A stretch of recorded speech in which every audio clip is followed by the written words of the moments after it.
They sign. If you look at Njabulo Ngcobo was promising because it was a defender of the season. Well, it Swallows. That's a big name, Nadim. You're the best defender in the country. At the Yeah, exactly. They don't sign Kaizer Chiefs players who are Kaizer Chiefs material.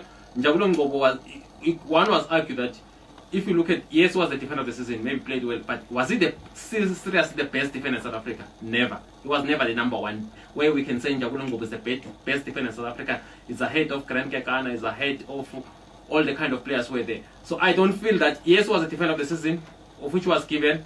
He played well at Swallows, but he wasn't the number one. Even in Bafana Bafana, he was not even in Bafana Bafana an undisputed starter in the national team. Kaizer Chiefs have not been signing players who are Kaizer Chiefs material. Even Kama Brilliant, remember that discussion when he left Sundowns, there was a reason why Sundowns didn't fight hard for him to keep him. His form has already declined. Dick Dolly, when he was signed, I think was like coming from a serious injury. Castro was no longer the number one striker, even at Sundowns, was no longer the performing striker.